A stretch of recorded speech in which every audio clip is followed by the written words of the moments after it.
going on, guys? Welcome back. This is part two of some extra steps on how to decentralize yourself from essentially a phone number, if you can. Some other thoughts, maybe unconventional methods. And hopefully some maybe ideas that maybe people have thought about but don't know how to go about or haven't thought about. I'm not the first person to probably think like this or obviously do this or whatever, but it's always good to refresh and hear other ideas, new ideas, old ideas, etc. Just a perspective. And the last episode, I touched on, a few options on how to obtain an anonymous SIN, which I'm going to refresh. It's TLDR is generally Cash, Monero, Lightning. The few services that do offer my pseudo is relatively okay for normies. You got Hushed, you have Prepaid, and then you also have Stealth, which you can access and get through Tor, and I have personally used. Not an endorsement or anything, but using them was relatively easy. My pseudo is still pretty good. It's better to give out that than your personal number, and definitely a little bit more privately friendly. You do have to get through the Play Store, but there's workarounds for that.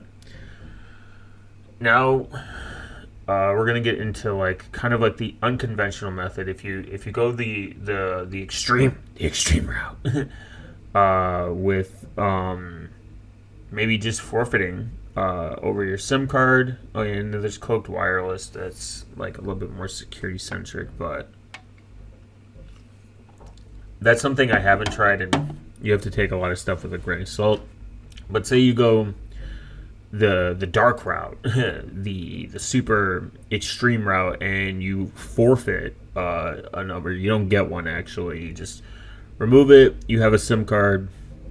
Remove it from your phone. You don't have a phone number, and you solely rely off of the internet. Say you don't even do a data SIM or whatever, and you just kind of have a phone for certain conveniences.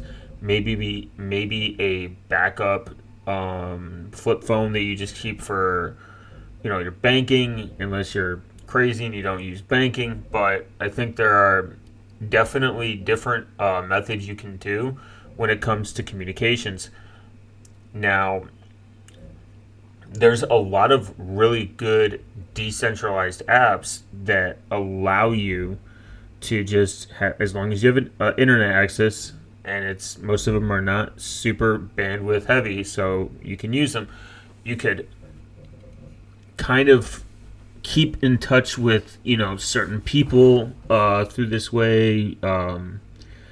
If you can convince your family members to do it, and your friends, Signal doesn't use SMS. It uses data, so you can essentially get a burner one-time number to activate your Signal account, or Molly, or Simple X, and just use public Wi-Fi.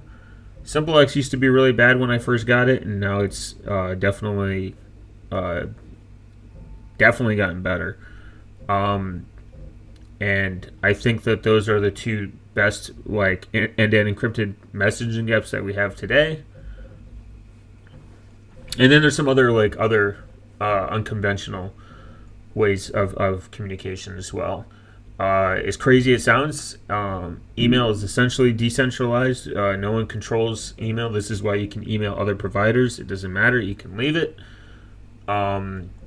The privacy aspect of email is about as good as they'll get. There's Proton, there's Tutanota, and then obviously PGP encryption. You should generally do that. You should encrypt your messages and then send them. Using cubes, I use split PGP, which is a very big right direction step in managing your keys and like being a little bit more higher with the security side. And it's obviously email wasn't written for privacy in mind, but the best we have is maybe like Proton and Tutanota, or Tuta, I think they're called now, and then cock.il and Cockmail, and then there's RiseUp, and there's a few other providers, there's StarMail, etc. But that's not really the point. The point is that you can email pretty much anyone. You can. I think this is like one way you could. I mean, you'd be sending yourself back, and maybe it wouldn't be as like normal, but as long as you have internet access, you can send emails. You can even read emails offline. You can have an offline way you can read your emails offline. You can actually, I believe it's called WinTalk. If I am not mistaken, it's emails through radio. Yeah, I believe that's it. You have to have a ham radio's license, I believe. Yeah, send email over ham radio with WinLink. It's WinLink. This is like kind of like a unconventional way of sending emails. Obviously, I don't think you can send pictures, but radio waves are the only real way to communicate when the grid goes down. Your voice communication is one thing, but what about text and emails? Until fast, reliable satellite internet becomes complainant, it's not really going to be anytime soon. WinLink is a service called SailDocs. It's intended for yacht owners, and they can send along news reports from routers and weather reports and other information. You can also send text messages over WinLink, but most carriers have an email to SMS gateway where you can send and receive over email. You can even send your own current position through the ARP system. With ARPs, instead of connecting to your personal device, the global internet brought to infrastructure provided like AT&T's. It's kind of like WinLink's pretty old too. It's back since the 80s, and it replaces local ISP. Interesting. Your computer connects to your ham radio. The WinLink software converts data to ones and zeros to radio signals. It's kind of interesting. Obviously, there's drawbacks, and except for this, I don't know anything beyond that. But I think you need I'm pretty sure you need like a global rate. You need a, what do you call it, a ham radio license. But this is something that does exist. It's called WinLink. It's global radio email, which is very cool. And as crazy it sounds, I mean, if you can get important information over email, and you can send a lot of information in email, that's with a radio. Like, that's pretty awesome. I hope that I can get it. I can try it one day. It'd be awesome. And it's, I mean, that could be life-changing to someone. That's another way to stay away from, major telecom providers. Obviously, email is not private, but it's maybe a step more private. And if there's no really linkable identified information to your email, obviously not your first and last name, and understand the limitations of securing your emails. Privacy is pretty difficult because email, again, wasn't written in general with privacy and security mainly privacy in mind in general. Obviously, email is a huge target, but that's one option. Another thing that I think people forget is, if you have a computer at home and you spend most of your time at home and you have internet access and you're just using regular internet, you can use a console-based XMPP client. XMPP is pretty cool. It's a way you can chat through the terminal. It's a protocol. I think this is something that also people don't realize, that it's a universal messaging standard. And it's pretty much open standard. There's obviously drawbacks. Same thing with Element. And same thing with the Matrix protocol. But it's another option. You could send all your messages while you're on Wi-Fi. Maybe you're at a coffee shop and you want to send your messages and just kind of wait, and then boom, back online. I think my favorite is Meshtastic. Meshtastic is a decentralized off-grid network that runs on affordable low equipment. I'll put that equipment in the show notes. Meshtastic is pretty cool. So what it is you build or purchase this hardware. Lily Go is a huge provider for these devices. And then you do have to have a mobile phone with you. There is a workaround, kind of. And you set up next to the first one. It works off LoRa, which is pretty much like a long range. It's like a long range, non-licensed radio wave, I think would be the correct term.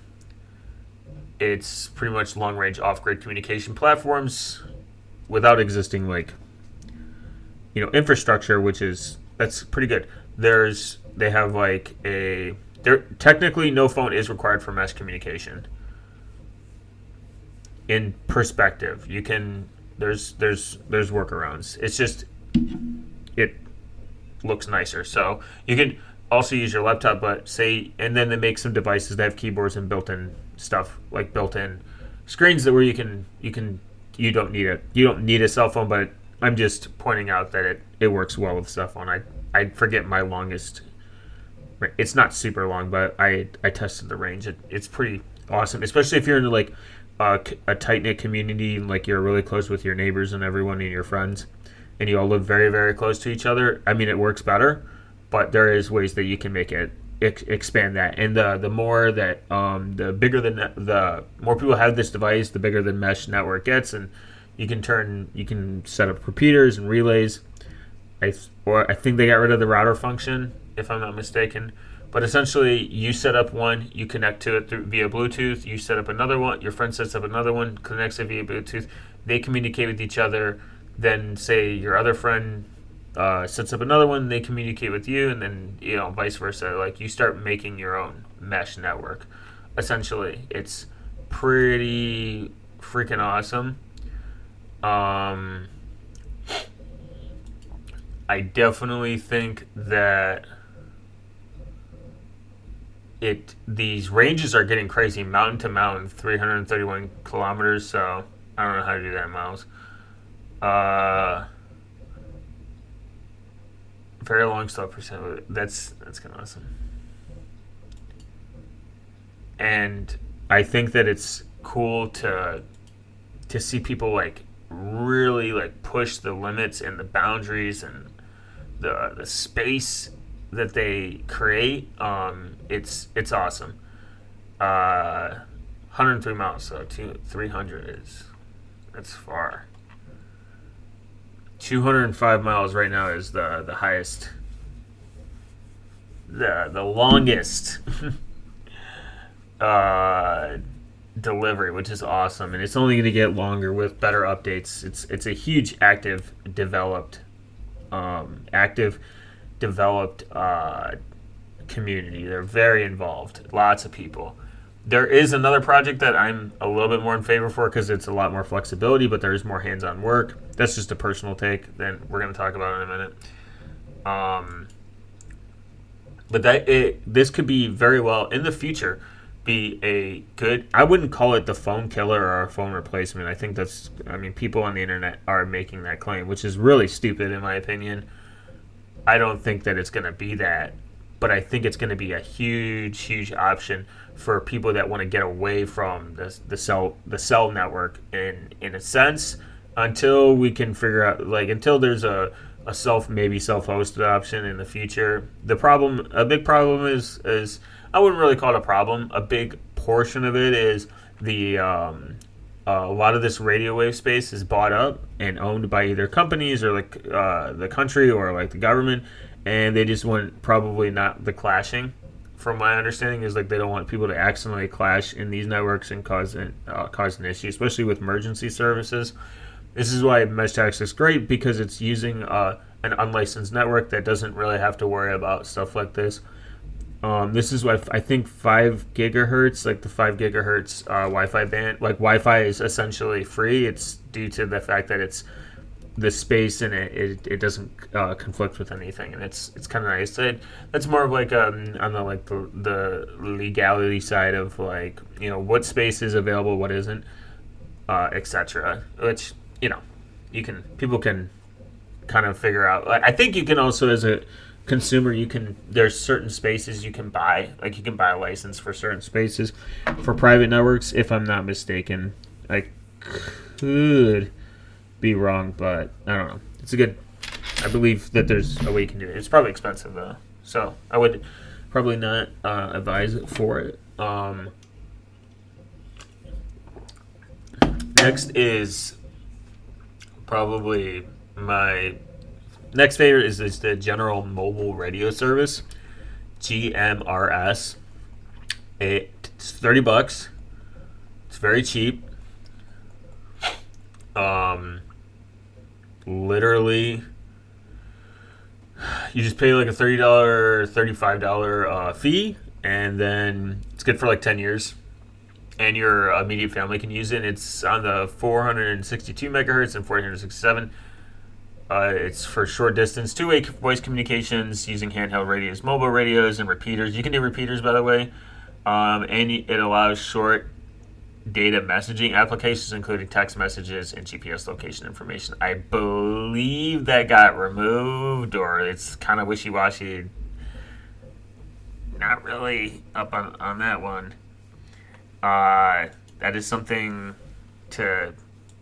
it's good for... I think the license is 5 to 10 years, and I believe... Yeah, it is 10 years. 10 years. It used to be 5, now it's 10. Which is awesome. That's a very long time. It's a very cheap, small investment. Then you go get some decent, like, GMRS radios, and you just use it. You don't... Your immediate family, I think, can start using it. They don't have to go to... Only, like, one person in the household needs it, which is kind of cool. And...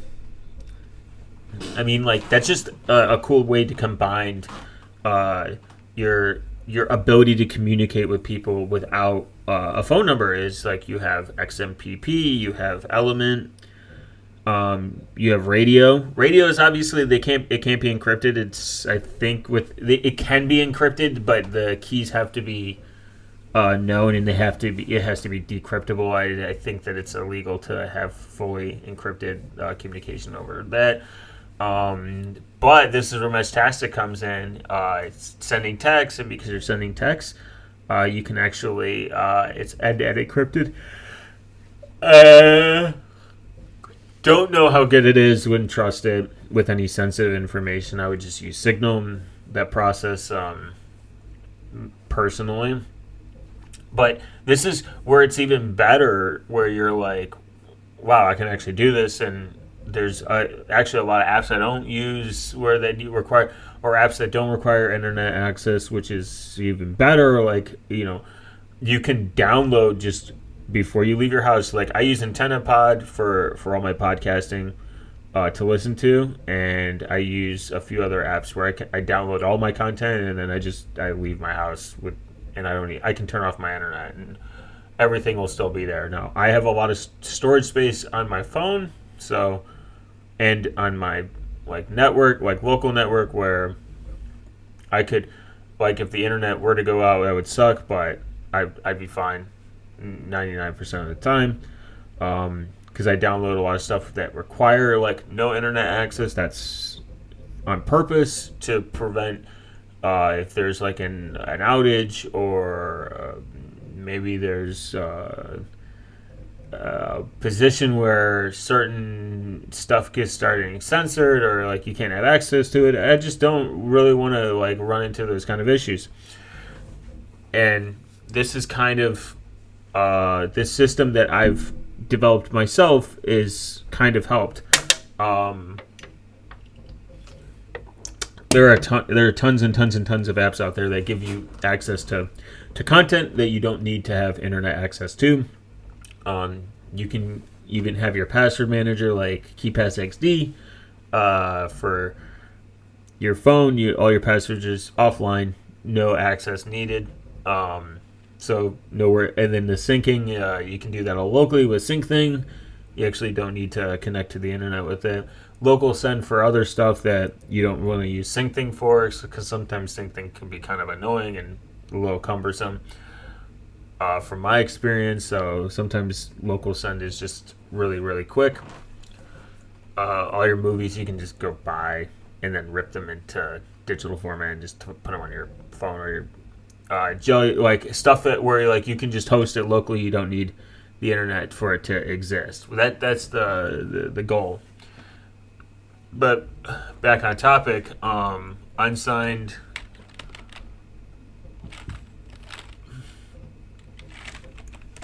.io. Unsigned.io is a great website. It's essentially a way that talks about the Recilum. The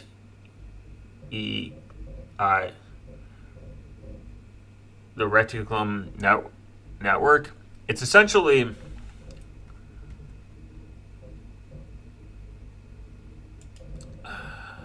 you can also download the entire site for offline transportation. Oh yeah, there's also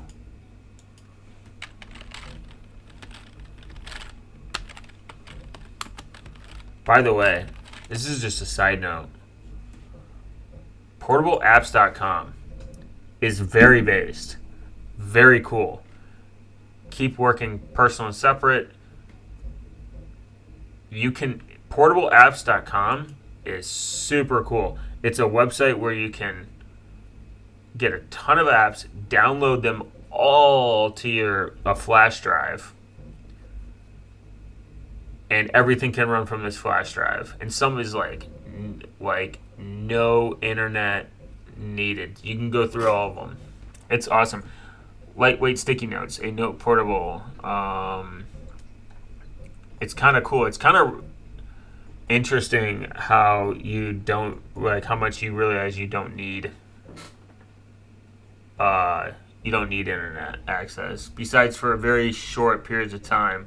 But back to Unsigned Network. Unsigned Network is pretty cool. It explains Ethernet and IP packets over radio TNC, IP over LoRa, R nodes, a wireless kind of like NIC. How to build and set up R node, which is essentially, this can use LoRa, but this can go beyond using LoRa. It can actually get pretty awesome.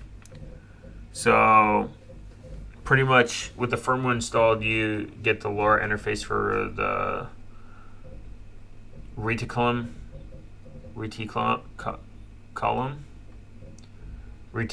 network, and then once you install it, you essentially set up like an R node. It's portable. It's a portable way. And it's pretty easy to, I guess, explain what this is. In a sense, this guy got 15 kilometers with LoRa. That's crazy. That's pretty awesome to do SSH. So The network is a cryptography-based network stack for building local and wide area networks with readily available hardware. It can continue to operate even in adversary conditions with high latency and extremely low bandwidth. It is to allow anyone to operate their own sovereign communication networks and make it cheap and easy to cover vast areas with a Madrid of independence, interconnectable and autonomous networks. It is unstoppable networks of the people. It does not use source addresses. No packet transmissions include information about the address, the place, or the machine, or the person that originated from. There is no central control over the addresses, space. Anyone can allocate as many addresses as they need. It ensures end-to-end connectivity. Newly generated addresses become globally reachable in the matter of seconds to minutes.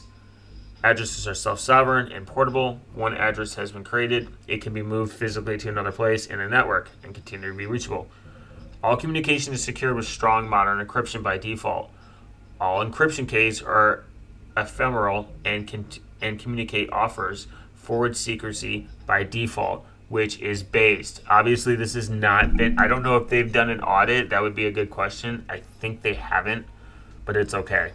It doesn't always. If the encryption is open and it's already used, it doesn't necessarily matter. They're rolling their own encryption. That's different. But to know that if they're rolling it out properly would be good. All encryption. It is not possible to establish an unencrypted links in Recilum networks. It is not possible to send unencrypted packets to any destination in the network.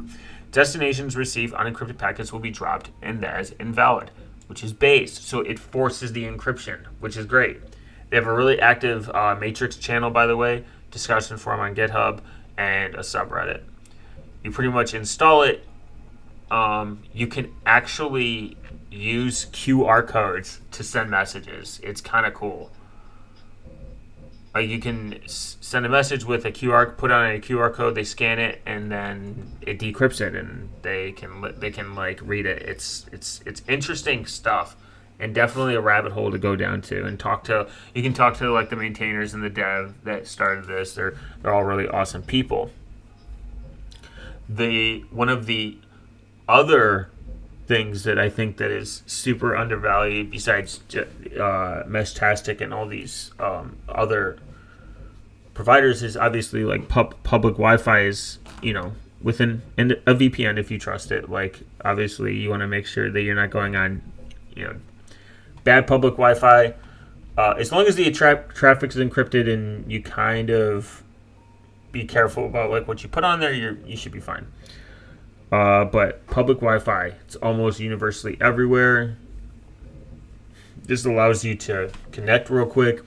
There is Briar. Briar is something you can do locally. Like if it's in your house, you can set it up and do all local messaging where you don't touch the internet, which might be a good thing.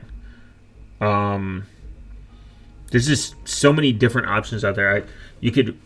And unless you get into like the banking and like the 2FA and like you need a phone number, which again you might have a workaround where you can just buy with an anonymous SIM, you definitely have options out there that help you not only escape the dependency on phone numbers, is not anytime soon, but we are moving towards pass keys and passwordless authentication, and hopefully get away from SMS 2FA.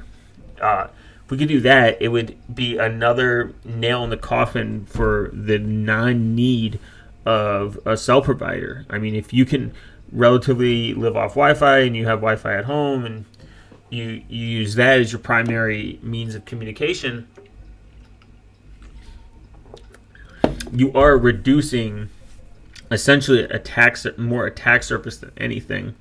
You're not constantly being monitored and being tracked in general, where you're always connecting, to the internet. This is something that I think people should be aware of to a degree and realize that there is a lot of your metadata and your data that it's being pretty much sold off. That should be your main concern, not that like you're being spied on or anything. Like by the the NSA is just waiting for you to fuck up. I think there's a difference between being like rationally paranoid and like not in favor of your data being sold than irrationally paranoid and just hyperbolic about stuff that you read on the internet. And it's like a very extreme edge case, and the person was doing terrible things, so it doesn't even matter. I definitely think that people should start exploring like really good alternatives. Satellite is very expensive still, so that's probably not like a good one. And I don't know enough about satellite to see if it's really a more secure option. But in terms of like you sending stuff, you have a plethora of different steps you can take to send like the needed messages and everything to the people that matter. It's just it's all coming from a place of like, do these people matter, and how can I make it work? So I don't know. I think that's it. Like meshtastic, protocols that don't rely on heavy bandwidth, Signal, Simple X, public Wi-Fi. I think that's all you really need. You can be reached in a many plethora of ways that are not as where you need to be like tracked all the time. It's kind of nice, and it allows you when you're not connected to the internet to really experience, I guess, like more of like stuff that's happening now than just sitting there and doom scrolling while you're at the park. But I'm pretty sure that's everything. You guys have a wonderful night, and I'll see you the next one.